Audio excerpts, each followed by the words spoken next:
All right. Let's start off by saying Barakatah Yahweh, Ba'ashem Yahushai, Ba'ashem Ruach. All right. Welcome to another live lesson. The name of this one is What are the Vehicles of Heaven?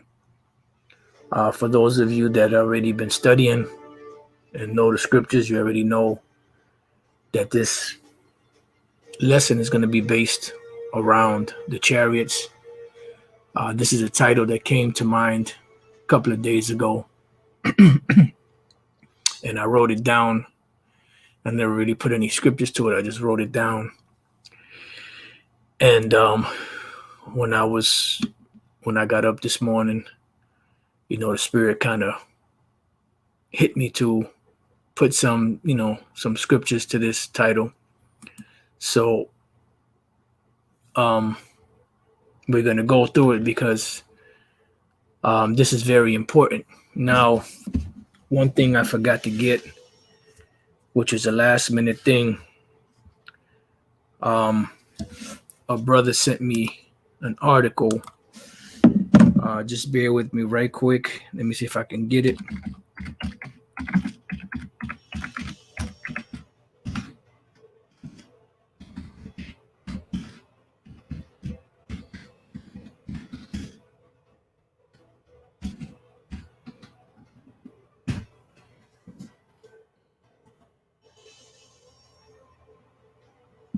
Okay. I found it. And wasn't really planning on dealing with this particular article, but it came to mind, and when I was searching my phone to look for something else, this had popped up. So this is from Popular Mechanics. Trump acknowledges UFOs, threatens aliens with military action. So this devil gonna be proud to the end. The scriptures say that they have a great mouth, speaking blasphemy. Look at this devil, man. These devils are gonna be proud to the end, man. This bad wig that he got on, man, it's gonna get smoked. It's gonna go up in smoke. Most likely gonna singe this stupid carpet on this devil's head. If he's still alive when the Lord comes back, which I'm pretty sure he, unless he drops dead now, but or they kill his ass. But oh man, hey, shalom to the, Yahweh Bashem Yahushai, Bashem Ruach, to the elders and brothers, sincere brothers in the comment board, and shalom to the Akwath, the sincere ones. So it says Trump acknowledges UFOs, threatens aliens with military action. This is dated October 14, 2020, year of prophecy, which was yesterday. And pretty much, these devils are getting prepared for what's coming because they know that the chariots are real. They have many encounters with them, going back to, even prior to the 50s, but back in the 50s when they came over the Capitol building and they set out jets, to fight against them. And by the time the jets got there, the chariots were already gone. The hell's going on over here, man?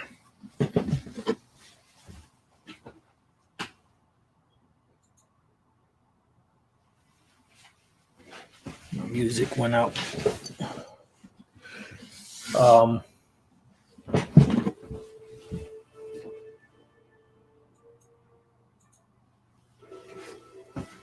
But anyway, these devils been preparing because they know something serious is coming down the pike.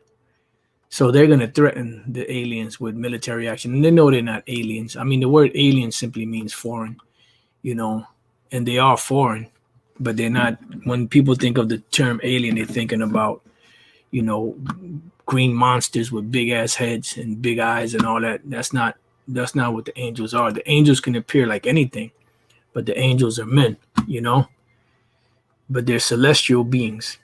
It says earlier this week, Fox News anchor Maria Bartiromo asked President Donald Trump about the Pentagon's new UFO task force.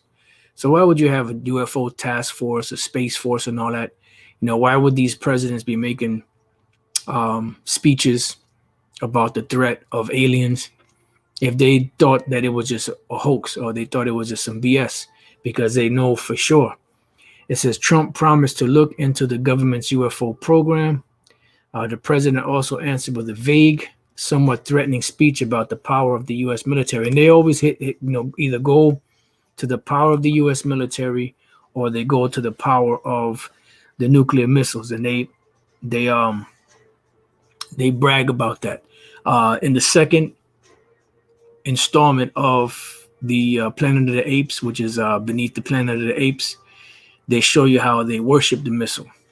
You know, they call it the Alpha and Omega. They pretty much were bowing to it because it was because Alpha and Omega means the beginning and the end, which that's a title that Yahushua has, the I and the Tha, which means the beginning and the end. This was their beginning, and it also is going to bring about their end, especially when Yahushua comes back with the angels and the chariots and blows this devil to smithereens. Excuse me. President Donald Trump, when asked about a new Pentagon task force for studying UFOs, replied that he would look into it, and then began boasting about the power of the U.S. military. Some observers saw this as Trump touting his funding of the Department of Defense, while others saw it as a threat to extraterrestrial beings. Uncover truth, blah, blah, blah, blah. All right. So pretty much that's it. I'm not going to really read anything of this. But the first precept that came to mind, which before I go there, I'm going to go here to the book of Isaiah 28. Because when you go into art, ancient art, you'll find a lot of pictures of these vehicles in the heavens. Certain Renaissance art, I believe, too, has it, if I'm not mistaken. But I know definitely, the Byzantine art had, pictures of vehicles painted in the heavens with beings in it, which were men, which were the angels. And they understood this throughout history. Christopher Columbus called it, that devil, called it St. Elmo's fire, which he got from the scriptures, not the St. Elmo's part, but the fire part, and but for a long time, Esau had a group of individuals that they call men in black. I don't know if they actually dressed in black or that's just a code for being clandestine, but they were people that would actually see these sightings and try to talk about it. They would, go to them and threaten them or whatever the case was, so that they would change up their story and give a different account because they knew what this was. And back then they had the power of secrecy. Now with the internet, the secrecy or the secret is out and they can no longer hide these things that they were able to hide at once. But this is Isaiah 28:21. It says, "For the Lord shall rise up as in Mount Perazim. He shall be wroth as in the valley of Gibeon, that he may do his work, his strange work, and bring to pass his act, his strange act." So this is going to be a strange act because people have never really witnessed anything like this. What's going to happen, how the skies are going to be full of chariots, and how these vessels are going to cover the heavens. And although they make movies about it, most people look at it as entertainment and not as truth,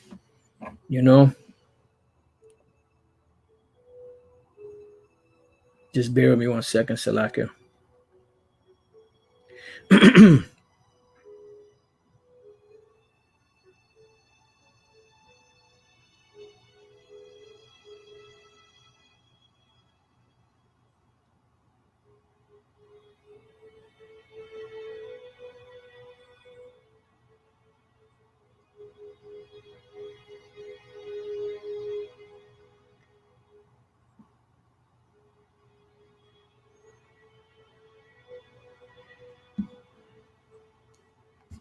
Right. So they don't look at it as,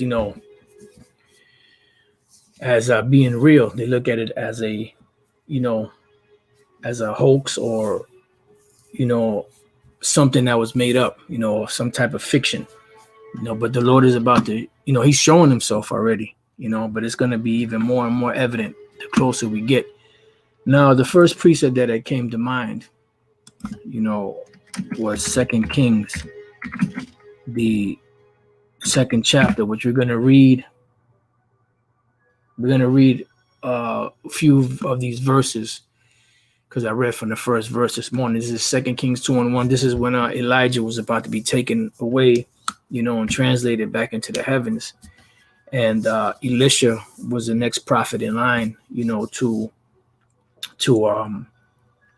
take on the mantle, so to speak, of Elijah, and what Elijah was trying to do was trying to leave him behind, but every time he tried to dip and go somewhere, he would be, nope, I'm gonna follow you wherever you go. So wherever town he went to, Elisha was pretty much hot on his trail. Inside joke. I said, and it came to pass when the Lord would take up Elijah into heaven by a whirlwind. So what is this whirlwind?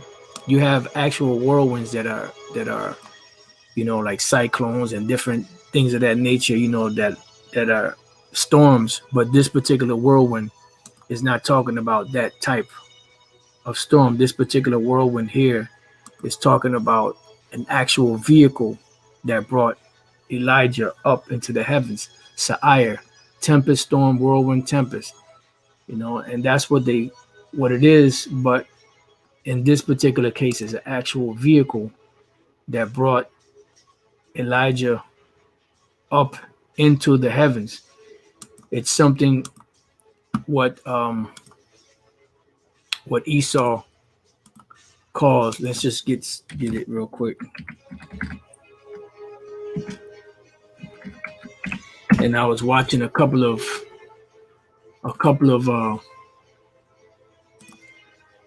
videos earlier on this.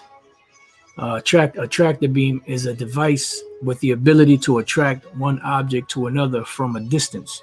The concept originates in fiction.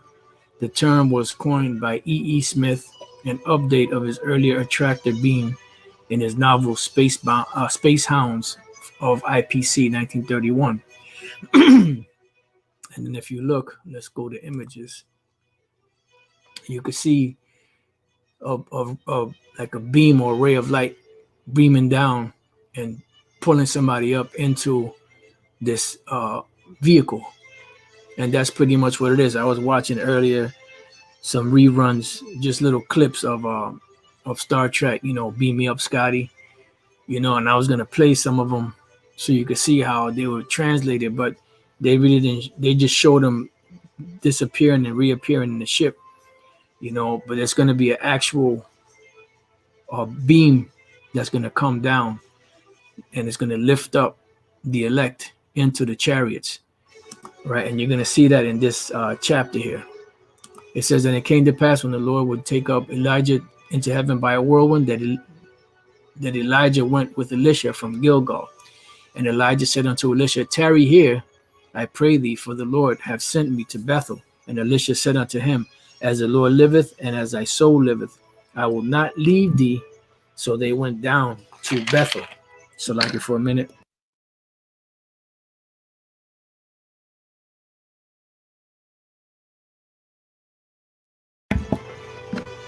Okay. It says, and the sons of the prophets that were at Bethel came forth to Elisha and said unto him, knowest thou that the Lord will take away thy master from thy head today? And he said, yea, I know it. Hold ye your peace. And Elijah said unto him, Elisha, tarry here, I pray thee, for the Lord hath sent me to Jericho. And he said, as the Lord liveth, and as thy soul liveth, I will not leave thee. So they came to Jericho. And the sons of the prophets that were at Jericho came to Elisha and said unto him, knowest thou that the Lord will take away thy master from thy head today? And he answered, yea, I know it. Hold ye your peace. And Elijah said unto him, tarry, I pray thee, here. So see, Elijah kept trying to leave him behind, for the Lord hath sent me to Jordan. And he said, as the Lord liveth, and as thy soul liveth, I will not leave thee. And they two went on. And 50 men of the sons of the prophets went and stood to view afar off, and they too stood by Jordan. And Elijah took his mantle and wrapped it together, and smote the waters, and they were divided hither and thither, so that they too went over on dry ground. And it came to pass, when they were gone over, that Elijah said unto Elisha, Ask what I shall do for thee, before I be taken away from thee. And Elisha said, I pray thee, let a double portion of thy spirit be upon me. And there are precepts of this to show you that the spirit that was on the prophets was a special spirit from the Lord Yahweh Bashem Yahushai. So pretty much what Elisha was asking for was for a double portion of that spirit to be transferred to him once Elijah was taken up into heaven. Just like the Lord took of Moses' spirit and put it on certain of the people, of the elders, to be able to prophesy or to handle the business of Israel. He took a portion of that spirit that he put upon Moses. So it's a spirit, that the Lord puts on certain men to give them a certain understanding. And I have another lesson that I have put together on scriptures that Lord's will I can get to, dealing with that particular type of topic, and I may add some of these other precepts in there, if Yahweh Bashem Shah, Rataza, Lord's will. And he said, Thou hast asked a hard thing. Nevertheless, if thou see me when I am taken from thee, it shall be so unto thee, but if not, it shall not be so. So before we read any more, oh man, I messed up. All right, it's all good. So I'm jump back to the first verse, right? And it came to pass when the Lord would take up Elijah into heaven by a whirlwind, that Elijah went with Elisha from Gilgal. I was supposed to go to Genesis 5, just to give you an idea of another individual that this happened to. Genesis 5:24. And Enoch walked with the Most High, and he was not, for the Most High took him. And he went into heaven, the same way that Elijah went up into heaven. And the other precept is in the book of Hebrews, which is dealing with Enoch, also Hebrews 11:5. By faith, Enoch was what? Translated, that he should not see death, and was not found, because the Most High translated him. For before his translation, he had this testimony that he pleased the Most High. So this was an example. The scriptures say that the things that were written aforetime were written for our learning, that we through patience and comfort of the scriptures might have hope. So this is what happened to Enoch, what happened to Noah and his family, was an example back then of the elect being delivered from the impending danger that's coming upon his earth. So the way Enoch was translated, that he should not see death, is the same way that the Lord is going to translate the elect, so that they don't see death, because this destruction is going to be very devastating. And when we look up this word translated, it's the Greek word metatithemi.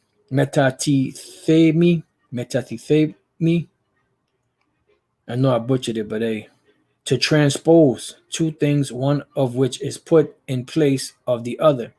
To transfer. See, so where did he transfer him from? He transferred him from the physical world to the spiritual world, but he went up into the chariot.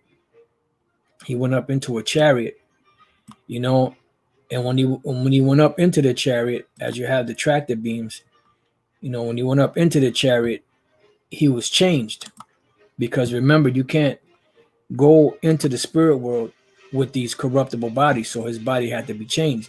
So the same thing happened with Elijah, okay? And that is a symbol, or an example of what's going to happen at the end of the world when Yahushua comes back and delivers his elect from the four winds of heaven. So this is an example of, this is an example of another man by the name of Enoch being translated up into the heavens, or being beamed up. So now when we go back to the 10th verse of 2 Kings 2:10, and he said, Thou hast asked a hard thing. Nevertheless, if thou see me when I am taken from thee, it shall be so unto thee. But if not, it shall not be so. So there was a precept on this, which I went to. And let's go to the book of Acts, chapter 1. And let's go to the 9th verse. It says, and when he had spoken these things, while they beheld, Salakia, this is dealing with Yahushua after when he was leaving the disciples. And when he had spoken these things, while they beheld, he was taken up, and a cloud received them out of their sight. And what is this cloud that received them out of his sight? An actual chariot. So this is another example of what happened to Enoch, to Elijah, that they were transferred up into the chariot. So Yahushua was transferred up to the chariot. Why? Because he had to go before the Father. And, we read about that in Daniel 7, which, Lord's will, if we get a chance, we'll get it. It says, and while they looked steadfastly toward heaven as he went up, behold, 2 men stood by them in white apparel. These were 2 angels, which also said, ye men of Galilee, why stand ye gazing up into heaven? This same Yahushua, which is taken up from you into heaven, shall so come in like manner as you have seen him go into heaven. Yeah, because he was going up to heaven to what? To receive his glory, to be exalted, to receive all things under his feet, and now he's coming back to get it physically on the earth. So now let's go from there to the book of Daniel 7:13, straight to the point. And I saw in the night vision, and behold, one like the Son of Man came with the clouds of heaven, and came to the Ancient of Days, and they brought him near before him. So now we understand what happened in Acts. He was brought before the Most High because, when he was brought there, he received the judgment, and the Most High told him, sit on my right hand till I make that enemies thy footstool. And that's what Yahushua is waiting for, because everything is already, his part of the mission was already done. The only thing he has to do now is finish, the destruction of Esau and the nations, and the deliverance of the nation of Israel. And that's what he's waiting for. And that's right around the corner. So the chariots play a very important part in the scriptures. And this is why Esau calls them UFOs or UAPs, unidentified flying objects, so on and so forth. He says that there's grays and aliens and all that, because he's trying to get away from the fact that these vehicles of the heavens, is his destruction, because it said that it's the curse that goeth throughout the earth and to the house of the thief. And it also is the salvation of the nation of Israel, the elect.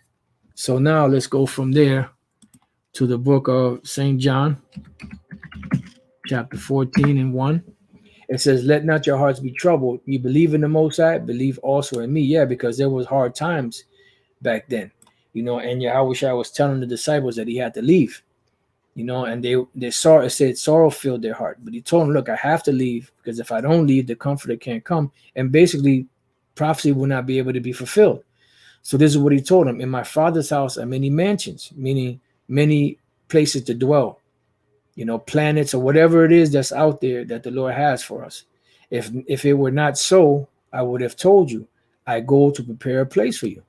And this is why we've gone through lessons where, there's going to be space travel. The Lord spread out the heavens as a tent to dwell in, so on and so forth.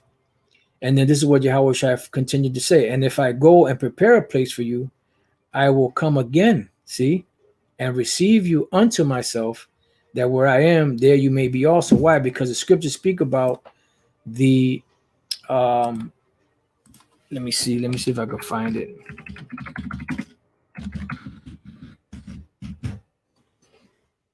Ephesians 1:14, which is the earnest of our inheritance unto the redemption of the purchased possession, unto the praise of his glory. So pretty much we're waiting for the redemption of the purchased possession. Let's start at 13. In whom ye also trusted, after that you heard the word of truth, the gospel of your salvation. In whom also after you believed, you were sealed with that Holy Spirit of promise. It says, which is the earnest of our inheritance unto the redemption of the purchased possession, unto the praise of his glory. And this word here, earnest, there's other scriptures where it speaks about, being sincere and all that. But this scripture here, earnest, and this particular verse is talking about money. This is the money that was given to the elect. Like I said, in other scriptures, it's dealing with sincerity, but in this scripture, it's dealing with money. Arabon, it says an earnest money which in purchases is given as a pledge or down payment that the full amount will subsequently be paid. So in other words, this money was a pledge that was given to us as a down payment. That was the assurance that the Lord Yahushua was going to come back and fulfill the things that he told the disciples back then. That's why it says that we have a more sure word of prophecy. So this money, this earnest, which is the earnest of our inheritance unto the redemption of the purchased possession. So this is what we have to hold on to until Yahushua comes back to redeem us. Let's go to Revelation chapter 2 and 25. It says, I'll start at 24. But unto you I say, and unto the rest of Thyatira, as many as have not this doctrine, and which have not known the depths of Satan, as they speak, I will put upon you none other burden, but that which you have already, hold fast till I come. Which is what? Which is this truth. Why? Because there is an excellent reward coming for those that are faithful in this truth. And that's why it says here, which is the earnest of our inheritance unto the redemption of the purchased possession. This is the money that we have to hold on to right now until Yahushua comes back to redeem, meaning buy back the purchased possession, because he already purchased it, but he had to leave it behind because he had to go on a mission. But now that his mission is fulfilled and he's about to come back, he's coming back to redeem that purchased possession that he left behind, because the possession would be redeemed at a later date. And we're coming to that time period now unto the praise of his glory. Why? Because this is all for the praise and glory of Yahweh Bashem Yahushai. That everything that's written be fulfilled, that the whole world finally gets, to know for sure who the power of heaven is, what his name is, what the name of his son is, who his people are, what his purpose is, so on and so forth. All right. So going back, let's read that again. John 14:3. And if I go and prepare a place for you, I will come again and receive you unto myself, that where I am, there you may be also. Yeah, because Yahushua has a kingdom set up for him. We are joint heirs with Yahushua, and this is what's being set up. That's right. That's a beautiful scripture. What's up? Malachi 4:2. But unto you that fear my name, shall the Son of Righteousness arise with healing in his wings, and you shall go forth and grow up as calves of the stall. Yeah. In other words, nothing is going to be able to harm us. We're going to be in league with everything. We're going to be changed. Law is going to be put into our inward parts.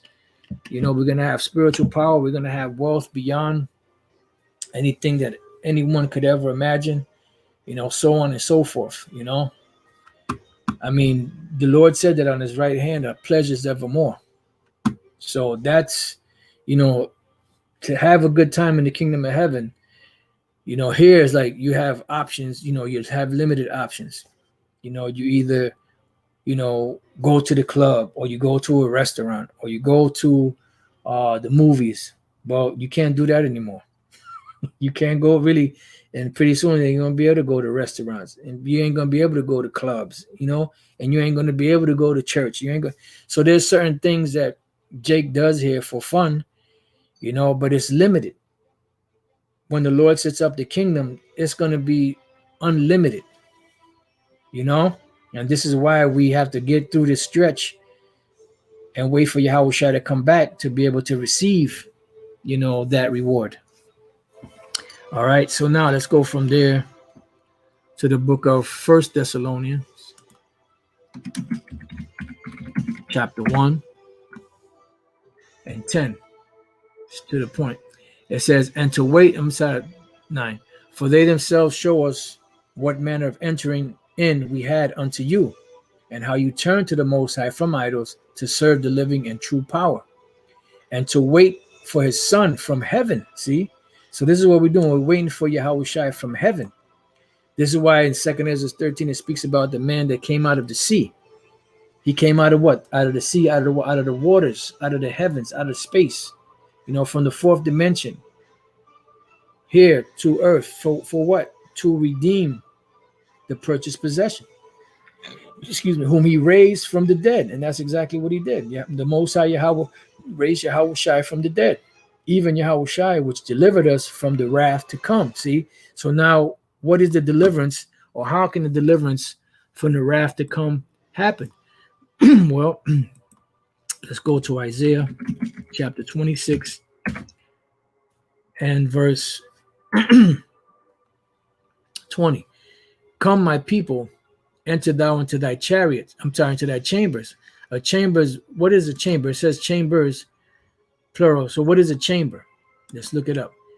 Chadar, chamber, room, parlor, innermost or inward part within. So a chamber is a room. Here it says a chamber, especially an inner apartment, whether of a tent or of a house. And in this case is what? Of the chariots.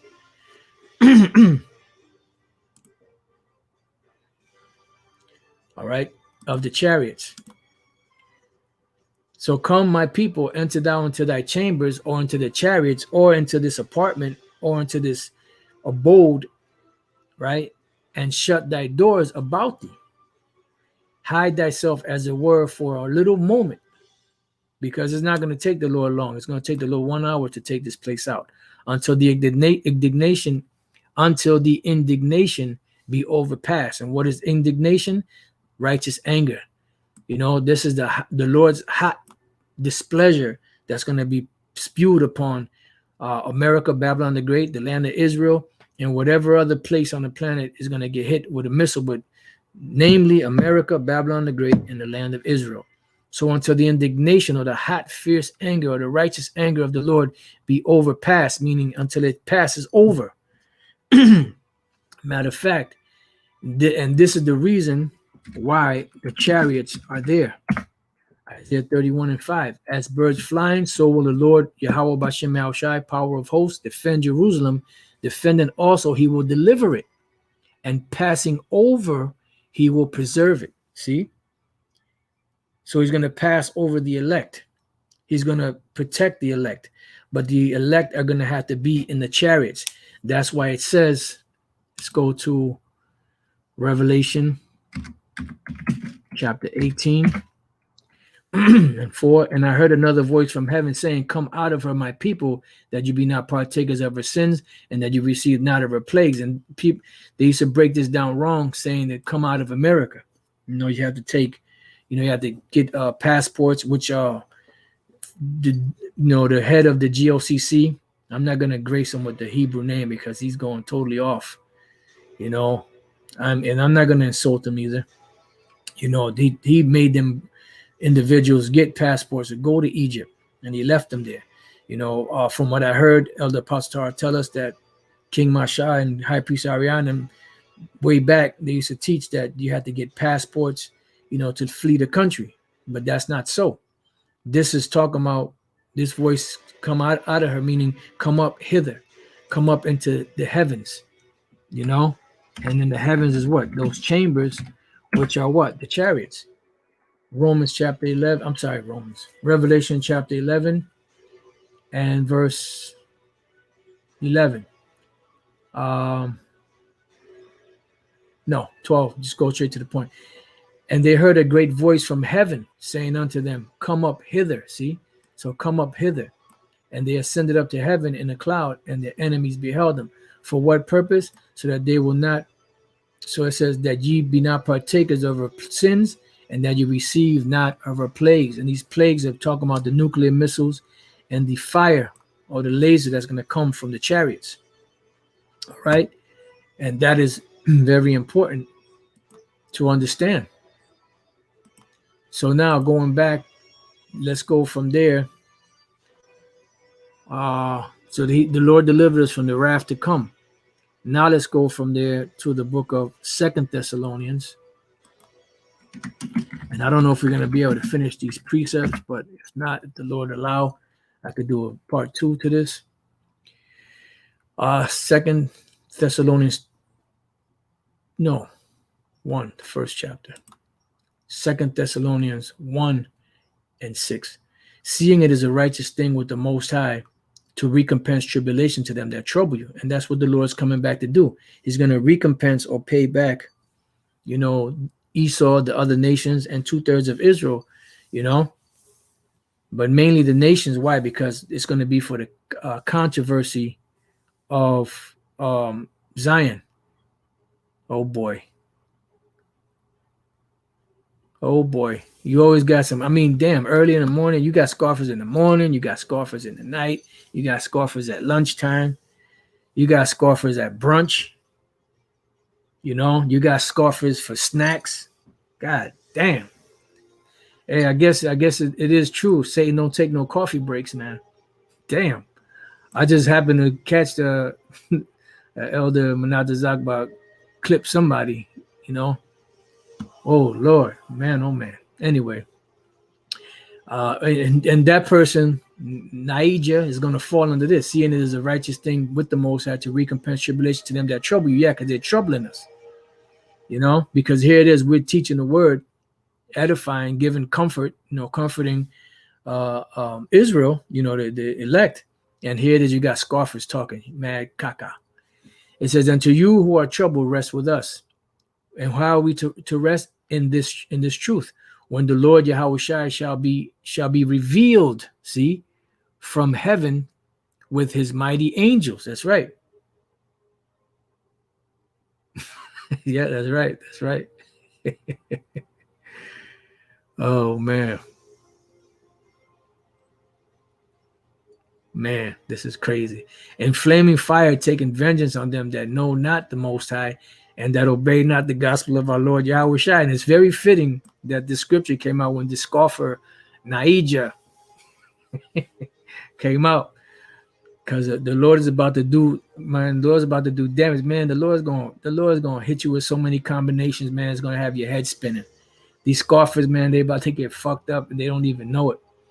It says, "Who shall be punished with everlasting destruction from the presence of the Lord and from the glory of his power." Yeah, because the Lord is coming back with power, man. "When he shall come to be glorified in his saints and to be admired in all them that believe." Yep. Because our testimony among you was believed in that day. And that's the only ones that's going to be delivered, man. That's right. Scoffers never sleep. Yep. That's going to, let me read that again. "When he shall come to be glorified in his saints and to be admired in all them that believe, because our testimony among you was believed in that day." That's right. Because the Lord said that through the mouth of Paul, that it pleased the Lord by the foolishness of preaching to save them which believe. It says, "Wherefore also we pray always for you, that our power would count you worthy of this calling and fulfill all the good pleasure of his goodness." Yeah. Because the Lord wants to give us, the kingdom. The Yahushua said, "It is your Father's good pleasure to give you the kingdom of heaven." So the Most High wants to perform this, but he's bound by his word. So we can't let us enjoy the kingdom until his words are fulfilled. And that's the bottom line. "And the work of faith with power." That's right. Because there's power. And scoffers never sleep, neither does their punishment laugh. That's right. That's right. Shalom, Elder Apostle Gabar. And like I said, shalom to the Akim on the comment board, the sincere ones and the Akwath, "that the name of our Lord Yahushua may be glorified in you." See? So the name of Yahushua, our Lord Yahushua, may be glorified in you. How? By doing his work, doing his will, exalting his name, glorifying his name, glorifying the name of his Father, Yahweh, which is our Father. It says, and ye in him, according to the great," let's read that again, "that the name of our Lord Yahushua HaMashiach may be glorified in you, and ye in him." Yeah, because when we teach this word, we are a sweet savor to the Most High for what Yahushua did.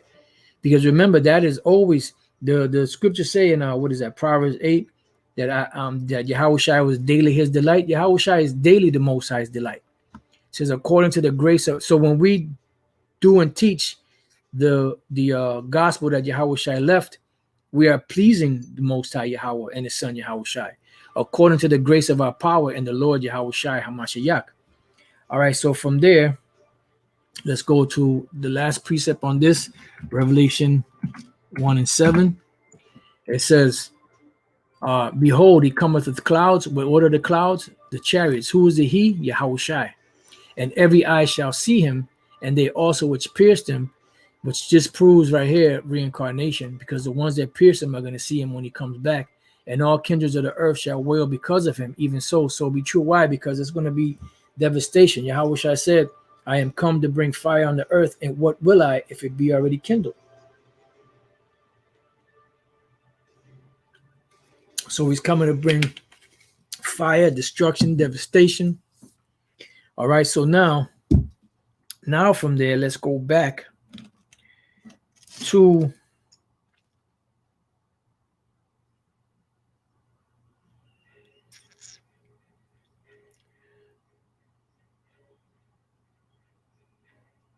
just bear with me 1 second.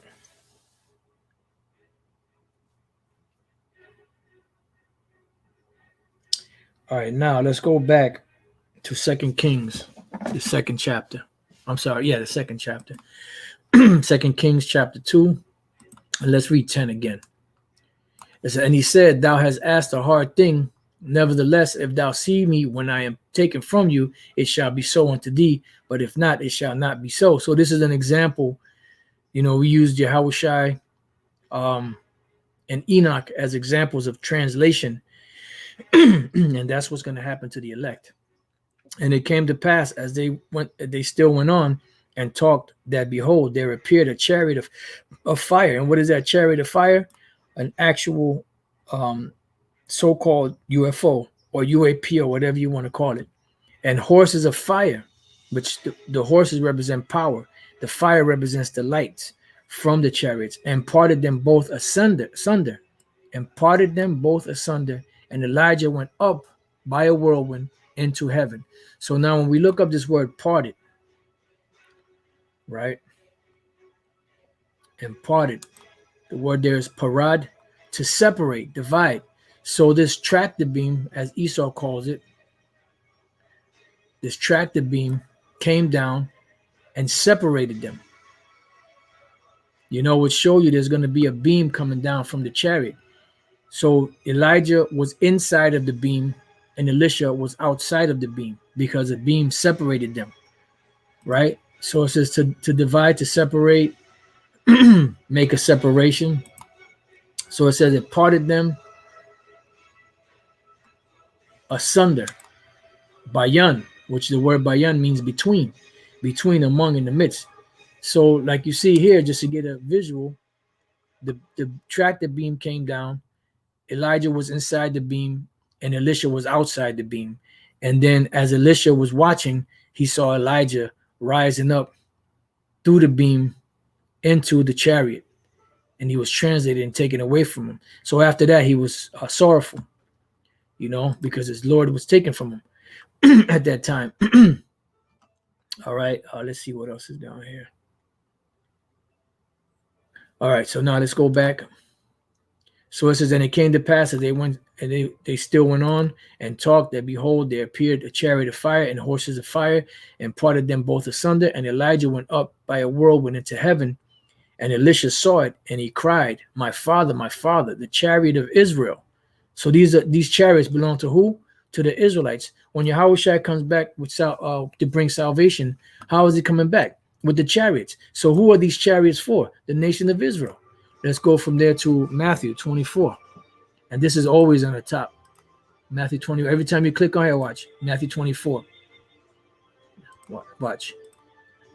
Matthew 24 is always there. I could go to anyone and click on it. Matthew 24.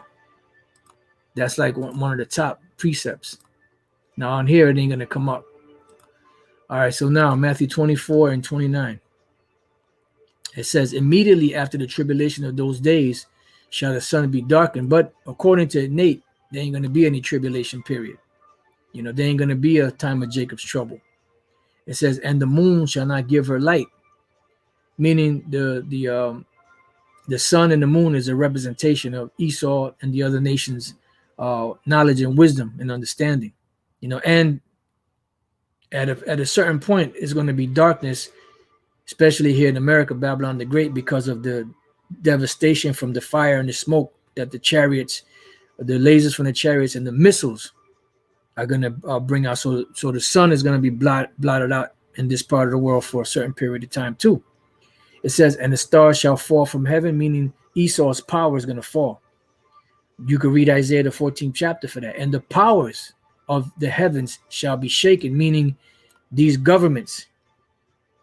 Because remember, the scriptures say that they're going to be afraid, but they're still going to fight. But why are they still going to fight? Because the Most High is going to put the spirit in them. Yahweh Shemel Shai is going to put the spirit on them to fight, because they want a challenge, which is ain't no challenge, but at least give it a try, an attempt. And then shall appear the sign of the Son of Man in heaven. See? And then shall all the tribes of the earth mourn, and they shall see the Son of Man coming in the clouds of heaven with power and great glory, which we read in the book of Daniel, which we read in many other chapters. So these chariots belong to who? To the Israelites. So it says, and he shall send his angels with a great sound of a trumpet, and they shall gather together his elect. Elect of who? Of the nation of Israel, the Israel of the Most High, from the four winds, from one end of heaven to the other. So this multinational church, as vocab is talking about, is talking about the Israelites that are scattered throughout the four corners of the earth into all nations that speak all different tongues. All right. And Elisha saw it back in 2 Kings 2:12. And Elisha saw it and cried, my father, the chariot of Israel and the horsemen thereof. And he saw him no more. And he took hold of his own clothes and rent them in two pieces. All right. So now that we read that, let's move on. Let's go to 2 Kings. Because you have to remember that, we here, we can't see into the spirit world unless the Lord opens our eyes. If we were our eyes would be open, we'd be able to see the angels around us. You'd be able to see them demons and spirits all around, doing all of this, committing all this havoc, and the angels, blocking them, keeping them away, Let's go to 2 Kings chapter 6. Let's start at 13. It says, and he said, this is dealing with Elisha. This is when the king of Syria was plotting against the king of Israel. And every time he said, we're going to do this, or we're going to do that, or we're going to take him over here at this city, Elisha would tell the king of Israel, and the king of Israel would flee and would not allow the king of Syria to overtake them. So the king of Syria was saying, who among them pretty much was on the side of the king of Israel that keeps telling the secrets? And the people said it was nobody, but it was Elisha that was doing that. All right. And so the king came to Elisha. He was coming to pretty much to try to destroy him. Right. So it says, and he said, go and spy where he is. So Elisha sent one of his servants that I may send. I'm sorry, this is Salaka. This is the king of Syria sending a spy so that let's read it. And he said, go and spy where he is, that I may send and fetch him. And it was told him, saying, behold, he is in Dothan. So this is a spy of the king of Syria looking for Elisha. It says, therefore sent he thither horses and chariots and a great host, and they came by night and compassed the city about. And when the servant of the man of the Most High was risen early and gone forth, behold, and hosts compassed the city both with horses and chariots. So the servant of Elisha saw this, and he saw the great army and the chariots and all that, and he got nervous. And his servant said unto him, alas, my master, how shall we do? And he answered, fear not, for they that be with us are more than they that be with them. And Elisha prayed and said, Lord, Yahweh Bashem Yahushai, I pray thee, open his eyes that he may see. And the Lord opened the eyes of the young man, and he saw, and behold, the mountain was full of horses and chariots of fire round about Elisha. So he saw all the chariots and all the majesty of the chariots and of the angels, you know, and how the angels and the chariots were all arrayed and ready to go to battle with the king of Syria and his armies and his chariots. And this is the same scenario, so to speak, that's going to happen when Yahushua comes back. Satan and his angels, which is Esau and his armies, are going to fight against Yahushua, Michael, and his angels, and they're going to be flattened. You're going to be flattened like the ground I walk on. Inside joke. It says, and when they came down to him, Elisha prayed unto the Lord and said, smite this people, I pray thee, with blindness. And he smote them with blindness according to the word of Elisha. Okay, so nevertheless, you know, they didn't do too good. All right, so now let's go from there to the book of 2 Maccabees, chapter 3. Get a couple more precepts and then we'll close out. Yeah, because it's about that time. I mean, unless the Spirit has us go longer.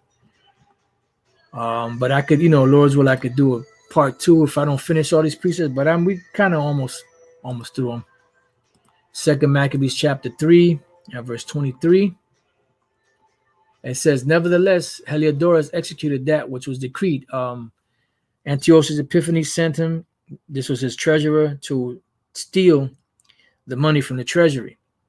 You know, and he went there in deception to steal this, you know, and to take it. And he made the priests, the high priest and them nervous, you know. Then the Lord went to work on his ass. Now, as he was there present himself with his guard about the treasury, the Lord of spirits and the prince of all power caused a great apparition. Remember, the scriptures say that when the enemy shall come in like a flood, the Spirit of the Lord shall set up a standard. So here it is. This devil with his army was there. They were trying to take the treasures from the temple to bring to Antiochus Epiphanes, and the Lord of spirits, the Most High Yahweh, caused a great apparition, so that all that presumed to come in with him were astonished at the power of the Most High and fainted. God damn. And strong men fainted. Hey, it says that about the men of Babylon. They have forborne to fight. They became as women.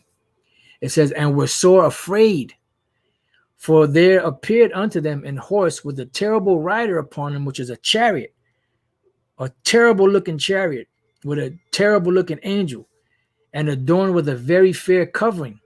And he ran fiercely and smote at Heliodorus with his forefeet. Man, so he started fucking him up. And it seemed that he that sat upon the horse had complete harness of gold, you know.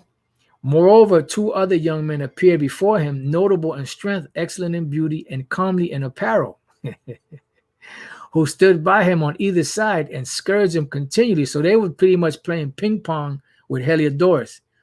You know, the other angel was fucking him up. Then the other 2 angels was beating him down, but they were really slap boxing with him. Because if they really would have got into it, he would have been dead. And gave him many sore stripes. So they went to work on his ass. And Heliodorus fell suddenly on the ground because they were kicking him around, and was compassed with great darkness. But they that were with him took him up and put him into a litter. Thus him that lately came with a great train and with all his guard into the said treasury, they carried out, being unable to help himself with his weapons. This is it. Hey, this reminds me of when cocky boxers or cocky fighters, you know, something goes wrong for them. You know, you see them videos where the one fighter is talking cash money dollar bill shit to the other one, and what happens? He gets in the ring and gets knocked the fuck out or gets beat the hell beat out of him. Well, that's what happened to Heliodorus. And when I read this reminded me of Revelation 12 and 7 on down, Revelation 19, 2nd Ezra, the 13th chapter, because listen to what it says. It says, thus him that lately came with a great train, meaning they came with a great army, and with all his guard into the said treasury, like Esau's coming with his military, they carried out, being unable what? To help himself with his weapons. So Esau's coming with his weapons, with his lasers, with his missiles, his ICBMs, his stealth bombers, and he's not going to be able to help himself with his weapons. And manifestly, they acknowledge the power of the Most High. It says, for he by the hand of the Most High was cast down and lay speechless without all hope of life. So pretty much he was beat within an inch of his life and he was about to die. But they praised the Lord that had miraculously honored his own place, for the temple, which a little afore was full of fear and trouble, when the Almighty Lord appeared, was filled with joy and gladness. So they asked, his men asked Onias to pray for Heliodorus, and he did, and the Lord restored life back unto him. But the point is that they beat the living hell out of him, and he couldn't defend himself with his weapons. So now these devils, now that have this greater technology, are not going to be able to help themselves. Salaki for a second.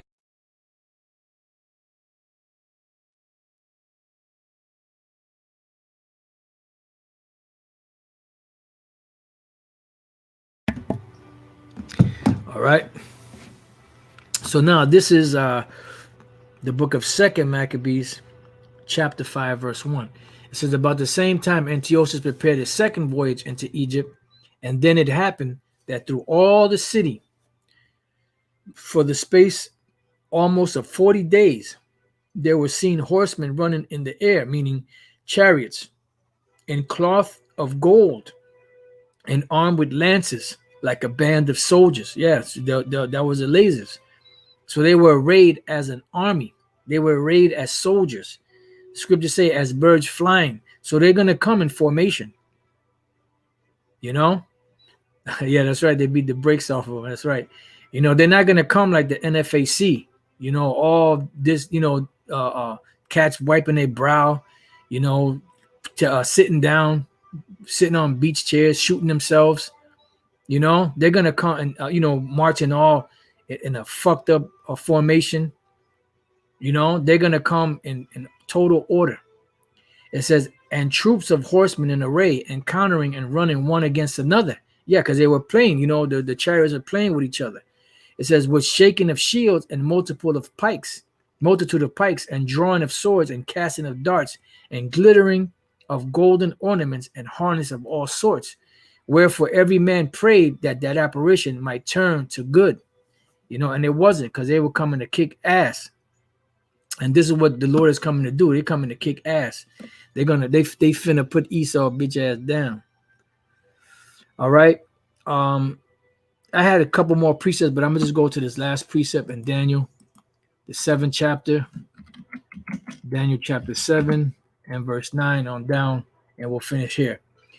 Daniel 7 and 9, because ultimately what Yahushua and the angels are coming to do is take Esau down and to deliver his elect.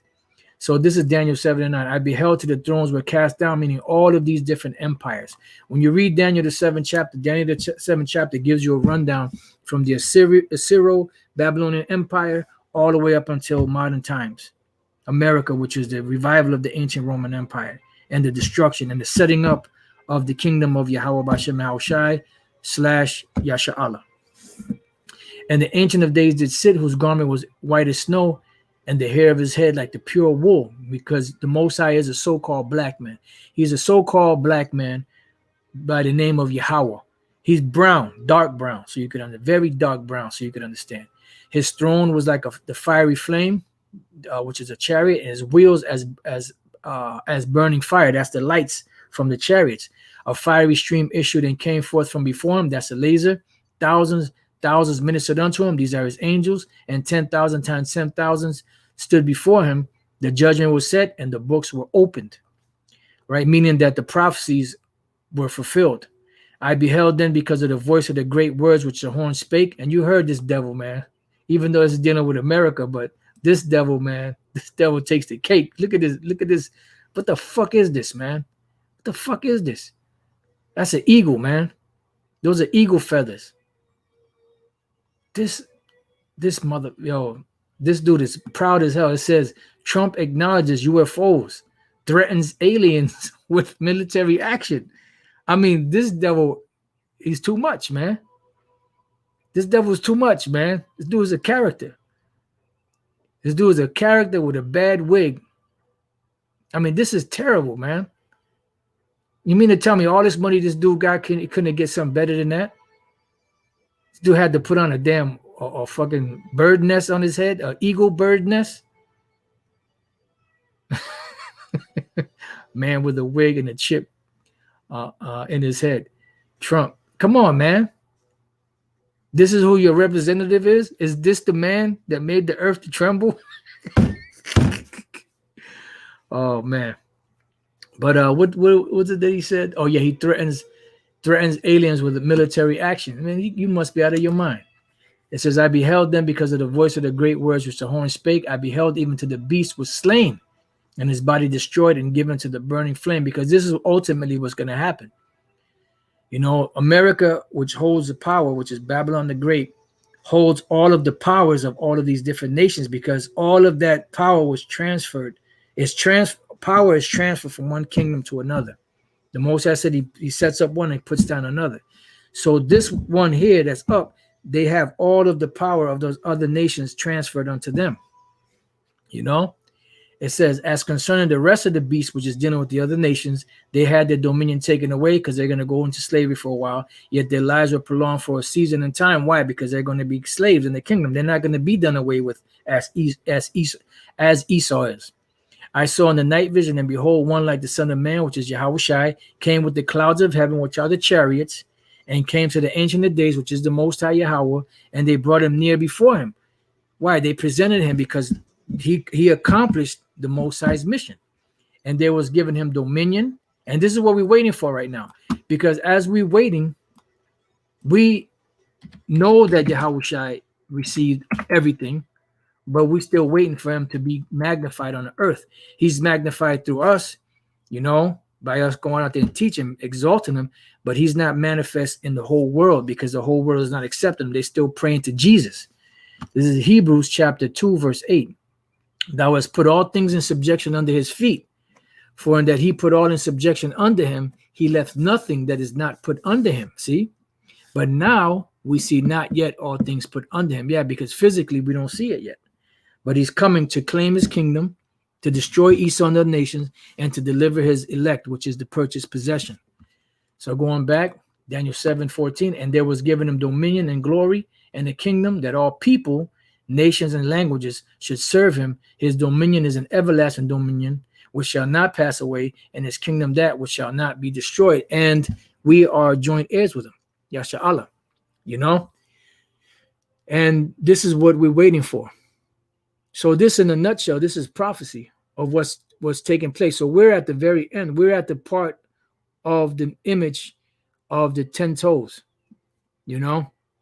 And Yahushua about to smash that whole statue, that whole power structure of these different kingdoms. You know, they're about to go down. It's about that time. And it's about that time because this devil, he needs to be put down like a mangy mutt. You know, so with that, you know, I pray that your brothers have been edified. You know, stay strong, keep on fighting, keep on striving. You know, we almost out of here.